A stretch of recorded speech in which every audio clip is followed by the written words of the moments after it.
வச்சு கண்களை முடிக்கணும். அதுக்கப்புறம் இந்த கட்டை விரலை காதை அடைச்சுக்கணும். காதை அடைக்கும் போதுதான் நீங்க உம்னு சொல்ற சத்தம், அந்த வைப்ரேஷன், அந்த எப்படி சொல்லணும்னா அப்படியே அடித்துண்டையில இருந்து எழுப்பணும் அந்த சத்தத்தை. அப்பதான் அந்த வைப்ரேஷனை உடல் முழுக்க நம்மளால பரவ செய்ய முடியும். எந்த அளவுக்கு வைப்ரேஷன் ஸ்ட்ராங்கா இருக்கோ அந்த அளவுக்கு உங்களுடைய ஆற்றல் அதிகமாகும். உடல்ல இருக்க அந்த தேவையில்லாத அந்த பிளாக்கேஜ் எல்லாம் சரி பண்ணிடலாம். வயசாக காது கேட்காம போகும்னு சொல்லுவாங்களா, அதெல்லாம் ஏற்படவே ஏற்படாது. நல்லா நம்ம காது கேட்கும். ரெண்டு கண்களை க்ளோஸ் பண்றோம், காதை அடைச்சுக்கிறோம். சொல்லுங்க. 3 times to 5 times எத்தனை தடவை வேணாலும் சொல்லணும்.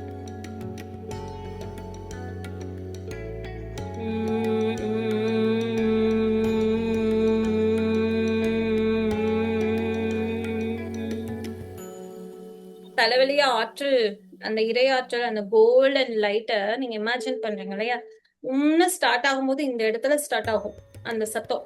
அப்படியே ஸ்டார்ட் ஆகி இந்த வழியா, இந்த சக்கரம் வழியா போய் இந்த அப்படியே இந்த ஒவ்வொரு சக்கரம் வழியா கீழே இறங்கி கடைசியா மூலாதாரம் வரைக்கும் அந்த ஆற்றல் போகும். அந்த சத்தம், அந்த கடைசியா முடியக்கூடிய அந்த சத்தம் மூலாதாரத்துல முடியும். சரியா? இது மூலமா அந்த சக்கரங்கள் எல்லாத்தையும் நம்மளால சரிசமம் படுத்த முடியும், சீரா சுழல வைக்க முடியும். ஏற்கனவே ஏதாவது அந்த பாதிப்புலாம் இருந்துச்சுன்னா நிவர்த்தி ஆயிடும். ஏன்னா இது பிரணவ மந்திரத்தினுடைய சத்தம் இல்லையா? கடைசியா முடியுது. இந்த சத்தம் தான் அந்த சராசரமும் பரவி இருக்கு. அண்டத்துல இருக்கிறதா பிண்டத்துல இருக்குன்னு சொல்றேன் இல்லையா?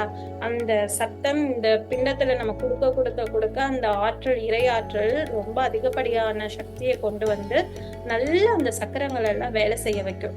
நம்மளுடைய உடல்ல பாதிப்பு இருக்குல்ல, காணா போயிடும். அந்த சக்கரம் நல்ல சொல்ல நம்ம ரொம்ப ரொம்ப ஆரோக்கியமா இருப்போம், சுறுசுறுப்பா இருப்போம், நோய் நொடி இல்லாம இருப்போம். எதுக்காக இதெல்லாம் நமக்கு சொல்லி கொடுக்குறாங்கன்னா, திருமூலர் சொல்லியிருப்பாரு, உடம்பாரழியின் உயிரார் அழிவர், உடம்பை வளர்க்கும் உபாயம் அறிந்து உடம்பை வளர்த்தேன் உயிர் வளர்த்தேனே அப்படின்னு சொல்லியிருப்பார். இந்த உடல் இருந்தா தானே இந்த ஆத்மாவையும் இந்த ஆத்மா கூட சேர்ந்த இந்த இறையாற்றலையும் நம்மளால உணர முடியும். உடல் இல்லைன்னா இந்த அனுபவங்களோ இல்ல இறைவன் அடையக்கூடிய அந்த தவத்தையோ நம்மளால செய்ய முடியாது. உடம்பு இல்லைன்னா எதுவுமே நடக்காது. அப்படிப்பட்ட இந்த உடலை நம்ம வச்சுக்கிட்டு அந்த உடலை எப்படி ஆரோக்கியமா வச்சுக்கணுங்கிற அந்த விஷயத்த புரிஞ்சுக்கிட்டு உயிரை வளர்க்கறது மூலமாதான் அந்த ஆத்மாக்கு நம்மளால அனுபவங்களையும் அந்த தியான தன்மையினையும் தியானத்தின் மூலமாக கிடைக்கக்கூடிய ஆற்றலையும் அந்த ஆத்மாக்கு கொடுக்க முடியும். அப்பதான் அந்த ஆத்மாக்கு கொடுக்க கொடுக்க கொடுக்க அது ஜீவாத்மாவா மாறுறதுக்கு அதனுடைய தன்மையை மேம்படுத்த முடியும். சரியா? அதுக்காக தான் எல்லாருமே சித்தர்கள் முதற்கொண்டு எல்லாரும் தியானம் செய்யறதுக்கு முன்னாடி இந்த மாதிரியான யோக பயிற்சியையும் இந்த மாதிரியான மூச்சு பயிற்சியையும் செய்வாங்க. அப்படி செய்ய செய்ய செய்யதான் இந்த உடலுக்கு ஆரோக்கியத்தை கொடுக்க முடியும்.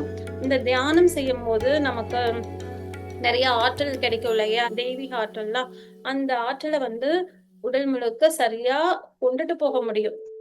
அதுக்காக தான் இது எல்லாமே. அதனாலதான் திருமூலர் அப்படி ஒரு பாடலை இயற்றியிருக்கார்.